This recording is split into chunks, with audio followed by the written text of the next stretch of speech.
Hello, good morning and welcome to Unacademy IAS, a one-stop destination for all the English medium civil services aspirants.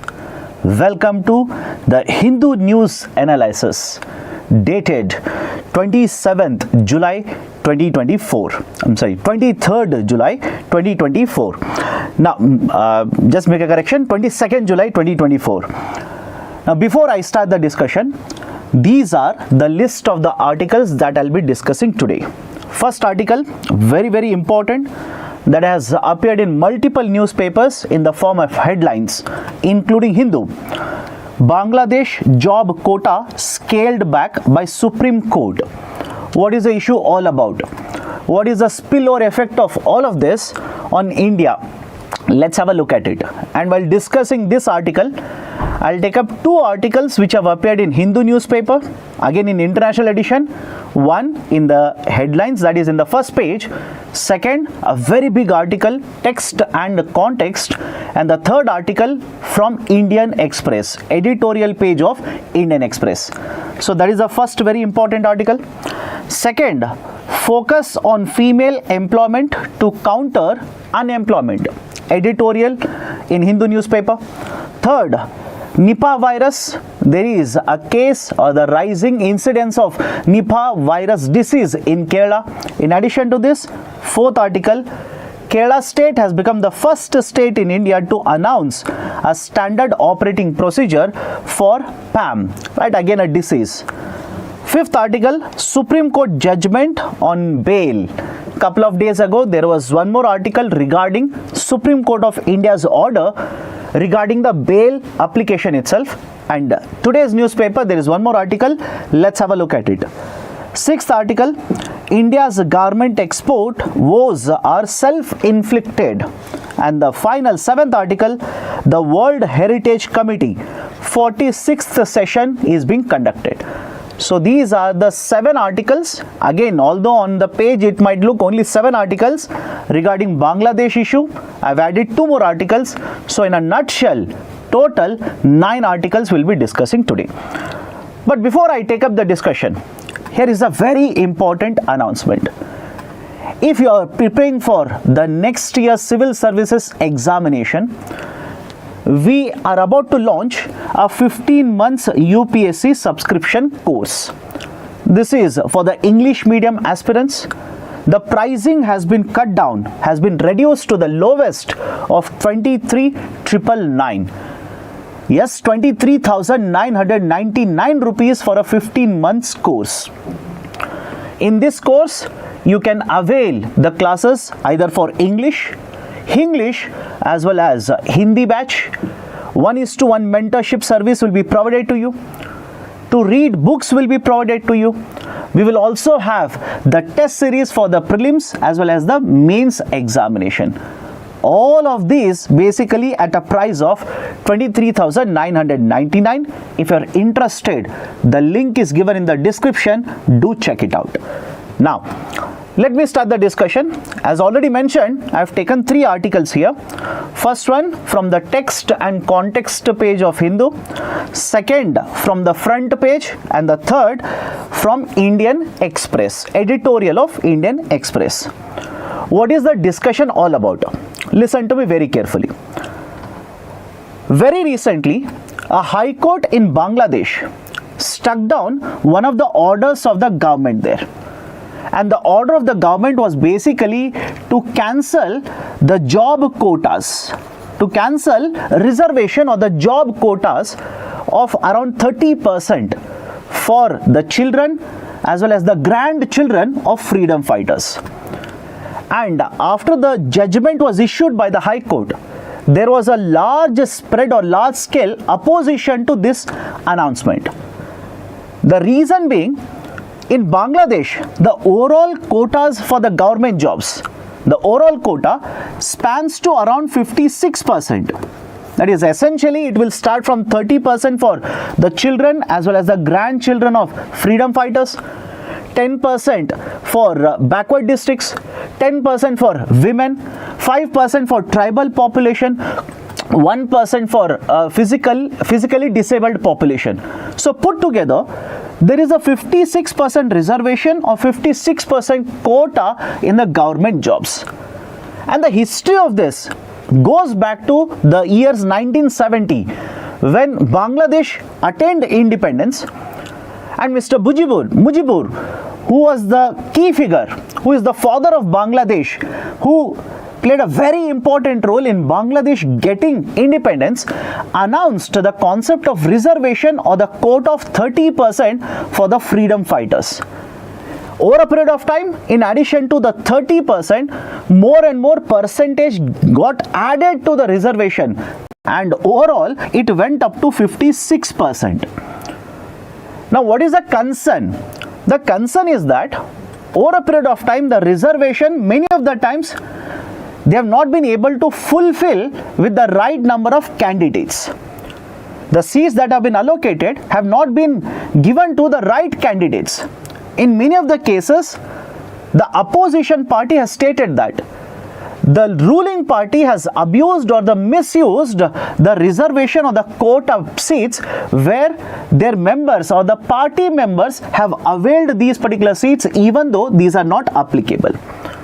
And that is the precise reason, even before this protest, back in the year 2018 itself, there was a wide-scale opposition from the students regarding this reservation of 56%. There was a wide-scale opposition. And as a result of this, the Prime Minister at that point of time announced that the reservation would be cancelled. The quota would be cancelled. And now the concern became, if the quota for the children as well as the grandchildren of freedom fighters itself is cancelled, then automatically quota will not be extended to anybody else. The whole system of quota or reservation would be cancelled for everybody who is searching for a government job. And that is when certain people approached the High Court. And the High Court accepted their petition, and in the year 2018, it basically struck down the order that was issued by the government. The order that was issued by the government was struck down with the order of the High Court. And once this particular order was struck down, again please understand, there was again a widespread agitation. There was opposition to this argument. Now please understand the argument now. In the year 2024, back in the year 2024 or right now in the year 2024, this is being discussed in the High Court. And in the High Court, this is being discussed in the High Court as well as the Supreme Court. The High Court has taken up the order, has reviewed the order of the government and has stated that the order of the government, where again the government is announcing cancellation of the quota for the people, where it is announcing for the cancellation of the quota of the people, it has again been reviewed, and the High Court says, no, we will not allow the government, we will not simply allow the government to cancel the reservation or the quota for the children or the grandchildren of freedom fighters. And with this, let's say the issue of the High Court order, the students started agitating.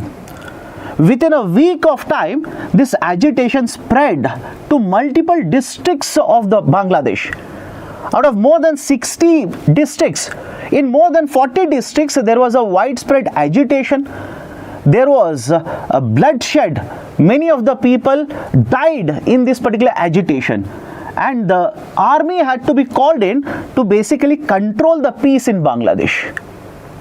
And to make the things worse, the Prime Minister basically equated these protesters to Razakars. She stated that the people who are agitating, these are like Razakars, and these are behaving like Razakars. Now, who are Razakars? The Razakars were basically volunteers.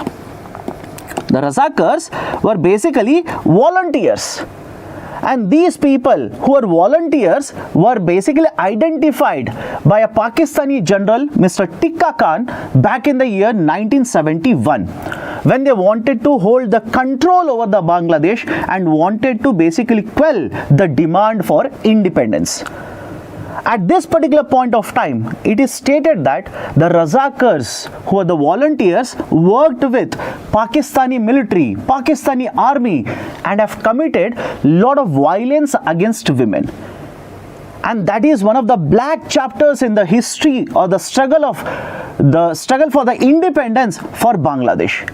And when the Prime Minister equated these student agitators to Razakars, this actually led to more violence, this actually led to more agitation against the Prime Minister. And these people who are protesting against the Prime Minister started saying that the Prime Minister should step down, the government should resign, and the first and foremost thing that they should do is basically withdraw the reservation or the quota that they are providing to the people. And this particular matter, which was basically taken up by the High Court, was supposed to be heard by the Supreme Court. Supreme Court was supposed to have a look at it in the next month, that is in the month of August, and give an order. And the government was also basically saying the same thing. Wait for the Supreme Court to take up the matter and issue an order. Please do not protest till that point of time. But because of the protest, because of the agitation, because of the police action, etc., more than 100 people have been killed in the last couple of weeks. Now the Supreme Court of Bangladesh has taken up the issue and it has stuck down. It has basically limited the amount of quota or the reservation that would be provided. Until now, the reservation that would be provided post the order of the High Court, the reservation that would be provided was 56%.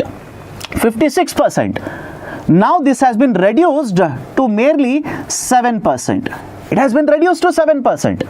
Out of 7%, according to the Supreme Court order, 5% will be provided for the children as well as the grandchildren of the freedom fighters.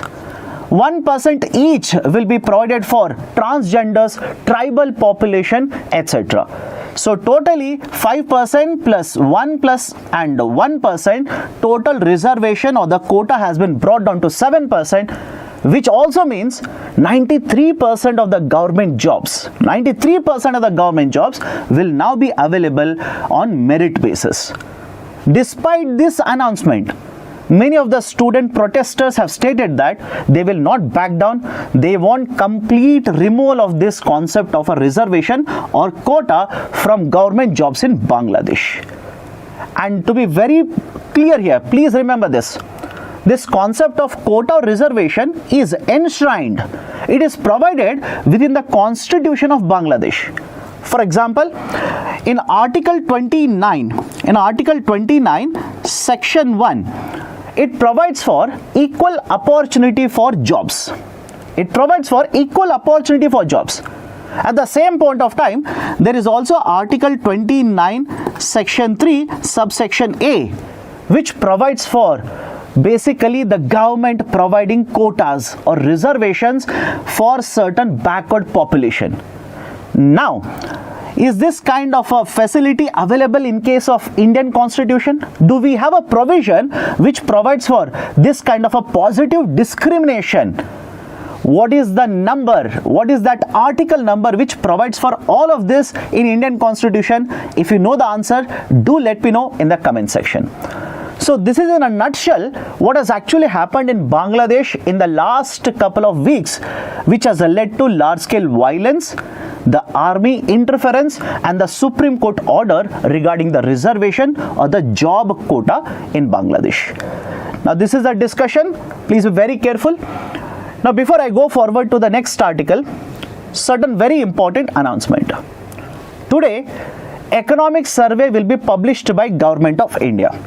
And tomorrow, government will be announcing the union budget for the current financial year. And we have lined up many initiatives to help you understand all these announcements of Government of India. Today at 5 p.m, we will be publishing a video, the top 10 budget expectations. tomorrow at 1 p.m. we will give you the initial, let's say, certain reactions regarding what have been the announcement in the budget. How does the budget look like?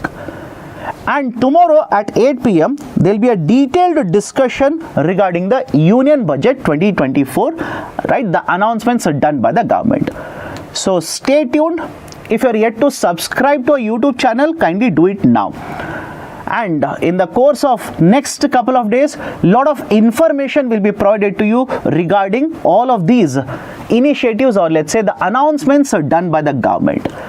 In addition to this, if you are someone who thinks economy is very difficult, subject of economy is not your cup of tea, you want to skip all the questions that will come in the prelims as well as mains, and even then get through the civil services examination through flying colors, be very careful. Indian economy is indispensable if you want to clear and get very good ranking in the civil services examination. And we have started an initiative called Economy for Beginners, where we are discussing very important basics related to Indian economy. Today at 12 p.m. class number 6 will be taken up by me. The photo is of mine only. So I'll be taking up this particular class on a platform. And some of you will be commenting in the section, sir, where are these initiatives going to be held? All of these will be held on YouTube itself. All you need to do is subscribe and stay tuned for these initiatives. Apart from this, this is a Telegram channel, QR code for my Telegram channel. If you're interested in getting notes of the special classes that I take, certain other important notes as well, practice questions, etc., you can join the Telegram channel. I promise you will not be disappointed. Now, next assignment, mains answer writing assignment number 8. Here is the question. Discuss the methods used under disinvestment. Also write a note on recent issues faced by the government under this mode of receipts. 15 marker and 250 words. The only reason why I am giving you a question on disinvestment is because tomorrow there is going to be a budget, and in the budget one of the very important areas of announcement that we are expecting is regarding disinvestment itself. So what are the different methods? What are the issues faced by the government regarding disinvestment in recent times? And to help you write the answer effectively, I have given a very nice article which appeared in the Business Line newspaper couple of weeks ago. You can read this article, then you will be able to write the answer to this question very, very effectively. Please do practice answer writing. Now let me go to the next article, editorial. Focus on female employment to counter unemployment. What are the important points? Generally, whenever you discuss regarding employment, unemployment, one parameter is labor force participation rate. Labor force participation rate. I'll use the acronym for this, LFPR, labor force participation rate. It basically measures how much is the labor force out of the total population. Out of the total population, how many people are actually searching for the jobs, right? That is called as a labor force participation rate. In case of India, according to the latest data which is published in the year 2023, the labor force participation rate for men is somewhere around 78.5%. 78.5%. And for women, it is somewhere in the range of 37%. For women it is 37, and for men it is 78.5. Now it is according to 2023 report, and from 1 year to next year the data will keep on experiencing slight amount of change. Now specifically within this, if you look at the women labor force participation rate, which is at 37%, it is much lower compared to the global women labor force participation rate, which is around 53%. Around 53%. Globally it is around 53. In India it is around 37%. Now within this also, if you dissect this number for women, the rural labor force participation is different and the urban labor force participation rate is different. But historically, if you see, post 2000, I repeat, post 2000, the female labor force participation rate has been declining. It has been decreasing, which many of the experts say is puzzling. It is confusing. Reason being, post 2000, there have been multiple years where we have experienced very good growth rates. And on the other side, the labor force participation rate for women, rather than increasing, has decreased. That is actually puzzling. But of recently, that is post 2020, we have been experiencing a growth rate in the female labor force participation rate. Now you need to understand, in the article what they have discussed, I am telling you this. You need to understand what are the reasons why female labor force participation decreases and what is the consequence of this, what is the problem associated with this, and how can we address the issue. The reasons for the decline in case of female LFPR are: one, generally in case of India, there are certain societal pressures. There are certain societal pressures or societal issues. Second, safety and security of women is a very important parameter that is considered by women who are working as well as the households as well. And whenever they feel that there is an issue regarding safety and security, participation of women in the labor force actually has declined. Third issue which has contributed to the decline in case of the LFPR for women is the kind of jobs. The kind of jobs which are available. The kind of jobs which are available are not specialized. Specialized in the sense, women who are working for these jobs need certain flexibility in terms of number of working hours, whether they are allowed to work from home or not. These kind of jobs are generally preferred by women in India, and the reason behind that, one of the reasons behind that is said to be the household work, taking care of the elderly population, taking care of the children, etc. So these are some of the reasons. In addition to this, fourth very important reason why there is a declining female LFPR is the growth, the kind of growth that we have experienced in recent times. There is a term called as a jobless growth. India is said to be experiencing a jobless growth phenomenon, which means the growth is not very much job intensive. It is not creating sufficient number of jobs.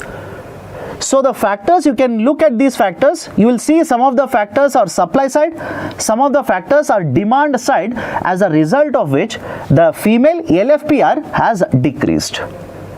Now what should be done? How should we address this, and what has happened because of this? According to the article, there was a survey which was conducted in certain states of India, and the article says that, or the survey shows that, because of these particular things or the factors, the jobs or the employment which are availed by the women have become gendered now. I hope you understand this. I'll repeat it. Because of these particular factors, the jobs or the employment which are availed by the women have become gendered. What is the meaning of gendered? More and more women are entering into the jobs which they can do from home, such as stitching, such as bandhani, such as embroidery, fall beading, etc. So there is this concept of gendering of the jobs, where women are preferring these kind of jobs which they can do easily at their flexibility sitting at home. This is one of the outcomes. And the major problem associated with these kinds of jobs is there is no job security, there is no guaranteed income, etc., etc. So what should be done by the government? Point number one, the author says, first we should ensure that sufficient skilled labor is available. For example, we should provide the skilling for the women who are working in the self-help group, SHGs. We should provide skilling to these women who are working in the SHGs. so that they'll be able to get much better, let's say, job opportunities in the market. That is the first one. Second one is improve the work environment. The government should ensure that there is, and even the private sector by the way, there should be improvement in the work environment, such as creche facilities, such as safety and security of women, working hours, right, let's say toilets, etc. And the third, the author says, to ensure all of this is done, the government must utilize the policy making. The government must utilize its policies, formulate policies under which all of these parameters or the things are taken care of. So these are certain very important points which are discussed in the article titled Focus on Female Employment to Counter Unemployment. And this also takes a precedence in recent times because there is a lot of discussion whether there is high unemployment rate in India or there is lower unemployment rate in India. There are multiple reports which are getting published. For example, in the last 2 weeks, there was one report by Citigroup which raises concern regarding employment opportunities in India and says that there is underemployment in India. And in the coming days, even though India will achieve a growth rate of around 7%, it will find it very difficult to raise a certain number of jobs. There will be issue of job crisis in the coming years in India. And on the other side, there is also a report which is published by Reserve Bank of India, KLEMS report, KLEMS report or data, which shows that the unemployment rate has come down. India has created a lot of jobs in the recent times, etc. So there is a debate, a raging debate which has been happening in the context of India's employment situation. So please be aware of all of this. Now let me go to the next article. I'll discuss two very important articles from the Science and Technology now. First one is regarding Nipah virus disease. One is Nipah virus disease and the second one is basically the state of Kerala which has become the first state to issue guidelines regarding primary amoebic meningoencephalitis, that is a PAM. In the earlier session also, in one of the sessions, I believe in the beginning of July itself, Chetan sir has discussed something regarding or some points regarding the PAM. Let me go forward with that particular discussion. If you have not seen that video, please have a look at it. Now first article regarding Nipah. What is this Nipah virus? Please understand. You will come across a term called as zoonotic disease. Zoonotic disease. What do you mean by zoonotic disease? Zoonotic diseases are those which will get transferred or transmitted from animals to humans. Whenever the diseases will get transmitted from animals to diseases, this is called as a zoonotic disease. And one example of a zoonotic disease is Nipah virus disease. In case of this disease, it has been found that the carriers of Nipah virus disease or Nipah virus are basically the fruit bats or even the pigs, right? So the transmission to humans either happens because they consume meat or they come in contact with the pigs or the bats. The bats will sit on, let's say, a fruit, right? Its saliva will drop on the fruit, or it will eat half of the fruit, or it will simply bite the fruit, and these fruits are consumed by humans. That is where the transmission actually takes place, right? This is where the transmission actually takes place. Apart from this, Nipah virus was first identified in 1998 in an outbreak in Malaysia. And in case of India, it's not the first time that there is a discussion regarding this virus. Multiple times in the last couple of years, there has been a discussion. But moreover, you should also make a note of this. That is, in the last 1 month itself, there is a discussion regarding so many types of diseases which can be caused by virus. For example, I distinctly remember in one of the sessions that I have taken earlier, I discussed regarding polio virus vaccine.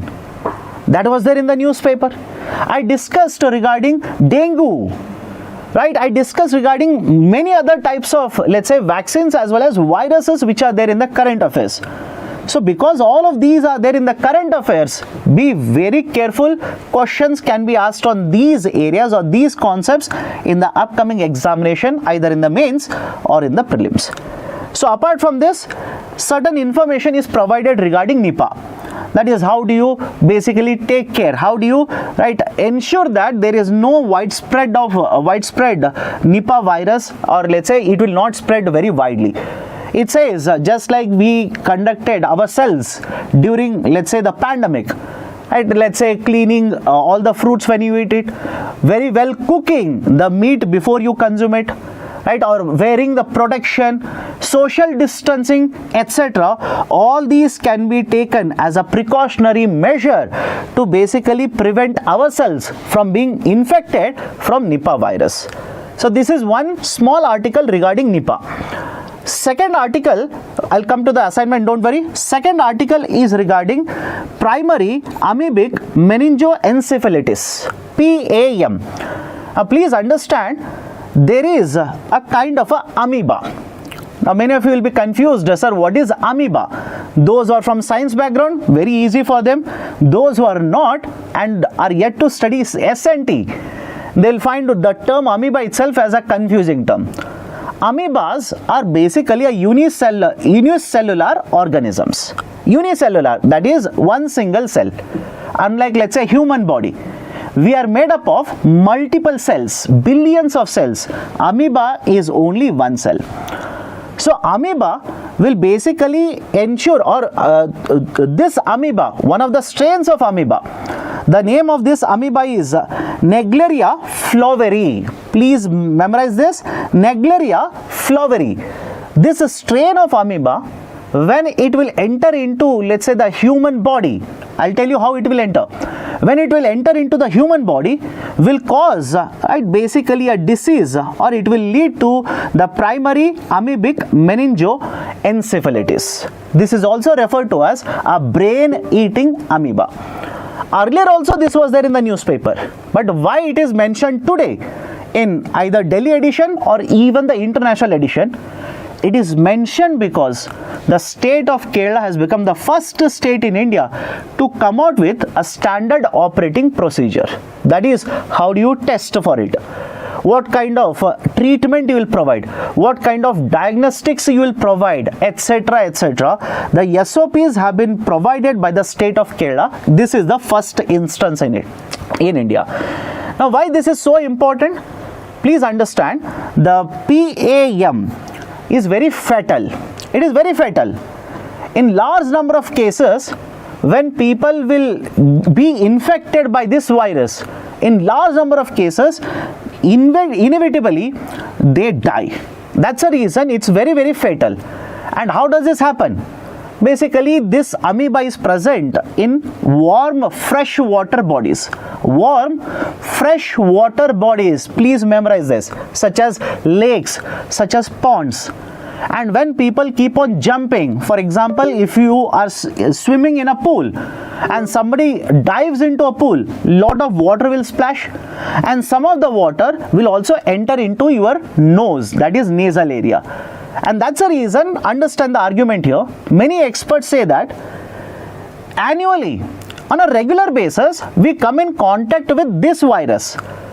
But only when the virus enters into the nasal area, into the deeper parts of the nasal area, it will get itself attached into that particular part and move through the cells which are present and directly infect the brain cells. Directly eat away or kill the brain cells. And that's the reason the brain activity is affected whenever you contract the primary amoebic meningoencephalitis. Now, what is the argument which has been put forward here? The experts say that in such cases, ensure that in these particular cities or in these areas, there is no standing water. The swimming pools are cleanly maintained. Right? If you have had a contact with these kind of water bodies in the last 14 days and you show the symptoms, get yourself checked. And understand another point as well. Because the fatal rate is very high, you realize that you are contracted with this at a very later stage, the death rates are very high, and that's the reason there is no standard procedure for treatment here. In many of the cases, the medicines that are used, please remember this, is milofosine. In addition to this, they also use azithromycin. They use amphotericin, and they also use rifampin. They generally use a combination of multiple, let's say, the drugs, antibiotics, etc. Right? And now some of you ask, sir, should we memorize this? I would simply say, try to remember these. Suddenly in the preliminary examination, this kind of a question can be asked by UPSC. Right, so these are the two very important articles regarding one, amoeba, and the second one, virus, both associated with science and technology. Now I'll give you two assignments. MCQ assignment number 1, consider the following statements. Nipah virus disease is a type of zoonotic disease. Zoonotic diseases are always caused by virus. First statement is easier. Second statement is slightly tricky. What is the right answer? Do let me know in the comment section. This is assignment number 1. Assignment number 2. Consider the following statements regarding Naegleria fowleri. It can be found in lakes, ponds, seas and oceans. It is a single-celled amoeba. It is contagious and spreads from one person to another. These are the 3 statements. You will have to find out how many of the statements are correct. So these are the 2 assignments. Do both of them. Let me go to the next article. Bail cannot be denied on grounds of serious charges. A Supreme Court ruling regarding the bail conditions now. This ruling has been issued. Have a look at this. This ruling has been issued by Justice Pardiwala and Justice Bhuyan. Justice Pardiwala and Justice Bhuyan. And this is not the first time that regarding the bail, certain order has been issued. In fact, in this case, they refer to an earlier case in the year 2012, where again there was a ruling by the Supreme Court of India regarding bail application itself. And in the last couple of days itself, there was one more instance. In another case, again the same bench has issued an order regarding bail. What are the arguments which have been put forward in all the 3 cases? Let's try and understand. Point number 1. Let's say somebody has been booked under certain provisions of Act. Let's say such as Unlawful Activities Prevention Act, UAPA, which are very stringent, very strict provisions. In fact, under UAPA, one of the provision states that if the judge feels that there is a prima facie evidence, if the judge feels that there is a prima facie evidence, then the judge can simply deny bail to the applicant. But Supreme Court of India in various instances very recently has taken a different viewpoint regarding the bail application, even though somebody has been charged under very stringent or very strict provisions. Supreme Court of India says, point number 1, if the state delays, if the state, that is the government, delays, right, basically providing their argument, conducting the case or representing the case in the court, in such cases, we cannot simply hold the under trial. We cannot simply hold this particular person who has been booked under the law for longer period of time. Reason being, the person also has a fundamental right under Article 21. So we will weigh the provisions of under Article 21 or provision of Article 21 against what has been the duration for which the person has been held in the court. Is the state delaying providing its case? Does it have, let's say, sufficient resources to conduct the case, present the case in the court? In such cases, we will always rule in favor of the petitioner. We will rule in the favor of the person who has been held in the jail for multiple years. And trust me when I say this, there have been multiple instances where people have been held in jail under these provisions of UAPA for more than 8 years, more than 9 years, etc. There have been instances. So Supreme Court says Article 21 will have more weightage compared to the provisions, although the charges might be very severe. Charges might be very, let's say, very serious. Supreme Court says if the charges are so serious, I'm going to the point number 2. Don't you think that is basically the argument to conduct the proceedings much faster? Close the case much faster, provide inputs, provide the proof regarding the, let's say, the petitioner much faster in such cases. So that is the second argument. Third very important argument is, whenever bail is supposed to be provided, the conditions which are imposed should not be very severe. They use a term freakish. The judge has used the term freakish. The conditions which are imposed when we are supposed to give a bail, the conditions should not be very strict, should not be very freakish. For example, in an earlier judgment, the Supreme Court observed that if the person who is supposed to get a bail is supposed to keep on providing information on regular basis, is supposed to be tracked by the law of officials, etc., then it will be a violation of privacy of the person. The person is supposed to have certain privacy. Now, if you keep a track of the person, wherever the person goes, what he does, right, etc., etc., that will lead to violation of privacy of the person. So these are some of the things that have been observed and issued in the form of order or the judgment by Supreme Court of India regarding bail applications. Right, so I've written a statement here. The decision of the Supreme Court reinforces the principle that regardless of the stringency of the penal statutes, indefinite refusal of the bail is unacceptable. Right, so this is an article regarding the Supreme Court order. Make a note of this. Next article, India's garment exports woes are self-inflicted. A report has been published. Now, what is the discussion here? Listen to me carefully. Government of India wants to promote more and more exports. And within these exports, one such export is a textile export. And the importance of the textile export is that it is labor intensive. Is it okay? It is labor intensive. What is the meaning of the term labor intensive? It generates lot of jobs. It generates a lot of jobs. Point number 2.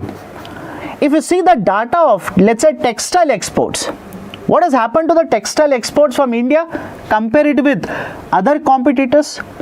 The report says that India's exports, which were around $15 billion in 2013 and 2014, they have stagnated. They are around $14.5 billion in 23 and 24. But if you look at the data for other countries such as Bangladesh, such as Vietnam, China, the exports of the textiles from these countries is much higher compared to that of India. The data says India's exports have stagnated, stood at around $14.5 billion in the year 23 and 24.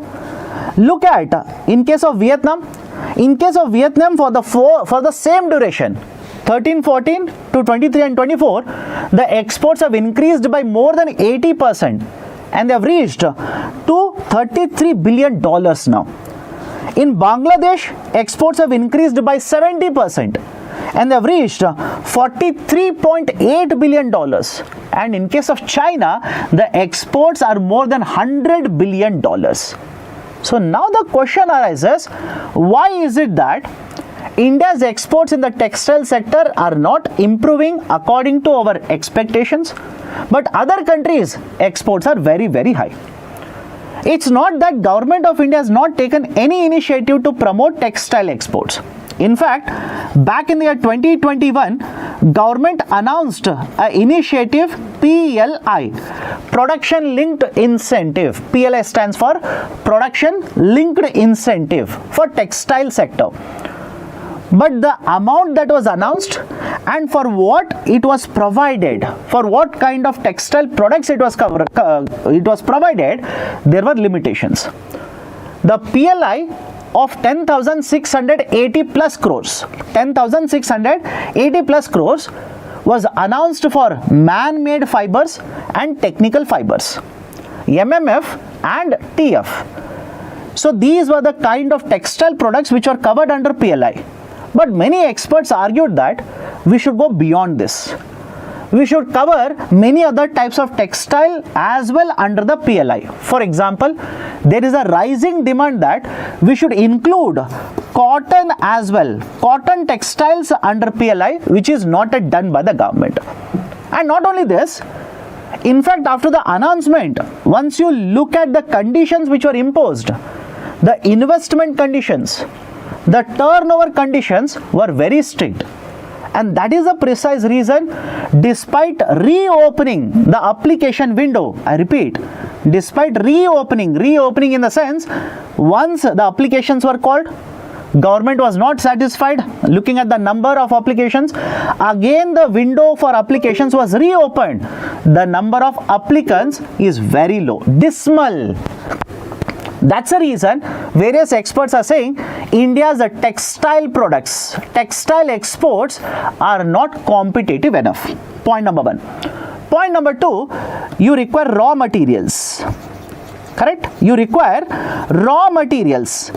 And when you require raw materials which are supposed to be imported, easier the access to the imports, more easily you will be able to import, produce, sell either in the domestic market or in the external market. One of the concerns that has been raised regarding textile sector is that the government has imposed a lot of restrictions regarding raw materials. For example, there is an order called as a Quality Control Order, QCO, very, very famous, used very frequently by the government regarding imports, to curtail imports. So government has imposed a quality control order where generally you need to get a certificate, prove your quality, and only then you will be allowed to import. And this, the author says, or in the report it says, this has actually led to delayed imports, and the cost of imports have actually gone up, and in many of the cases the importers, rather than importing, have actually substituted, have actually shifted to a local product which is much more costlier. And as a result of this, the cost of production has increased, the cost of manufacturing has increased, exports have lost out competitiveness. And when you compare this with other countries, Vietnam, China, Bangladesh, their exporters do not face such an issue. And not only this, the report also mentions the methodology that is followed by the DGFT, the Director General for Foreign Trade. The methodology that is used, the documentation that these exporters have to provide, the proof that they have to provide, all of this is very cumbersome process, very lengthy process, and it takes a toll on the exporters to do all of this. As a result, the report says India's exports of textiles have not increased. Rather, if you look at other countries, instead of this, if you look at other countries, their exports have actually increased. So these are some of the very important things which are discussed in the report published by GTRI regarding India's garment exports. Now let me go to the next article. India is moving ahead with vision of development and heritage. Right? Prime Minister Modi has made this particular statement. Now what are the important points here? Point number one, there is a convention, there is a global convention by the name of World Heritage Convention. World Heritage Convention. The World Heritage Convention, within this, there is a conference, that is basically a group of 21 members. a group of 21 members who are elected in the UNESCO General Assembly. In the UNESCO General Assembly, these 21 member countries form Heritage Committee, that is World Heritage Committee. The World Heritage Committee meets once every year. WHC meets once every year and takes certain decisions. Right? I'll show you what kind of work is done by WHC. But more importantly, out of the 21 members, currently India is one of them. Out of these 21 members who are part of the UNESCO or who are elected within members of UNESCO General Assembly, India is one of them. Apart from India, if you ask me, sir, who are the other members? You can have a look at this particular listing here. Right? These are the 21 members. India is one of them. But more importantly, please understand, the conference which is going to, which has started now, right? The conference which has started, it is the 46th conference. It is the 46th conference, and India has not been elected for the first time within this 21 member grouping as such. Within this 21 member grouping, this is not the first time that India has been elected. Back in the year 1985, it was elected. It was a member till 1991. Back in the year 2001, it was elected, was a member till 2007. In 2011, it was elected, it was a member till 2015. It has been elected for the fourth time now. It has been elected for the fourth time as a member of the parties of countries, 21 countries, and it will be a member from the year 2021 to 2025. 4 years, 2021 to 2025. But more importantly, this conference or this, let's say the committee, World Heritage Committee, what kind of work they do? What is the importance of this committee? To identify based on the nominations, that is the member countries will nominate the sites which can be identified under this, to identify based on the nominations submitted by the parties, cultural, natural properties of outstanding universal values which are to be protected under the convention. To monitor the state of conservation of properties which are part of World Heritage List, and in case of funding requirement, right, they will also provide the financing by using World Heritage Fund. So these are some of the very important functions which are conducted by the committee as such.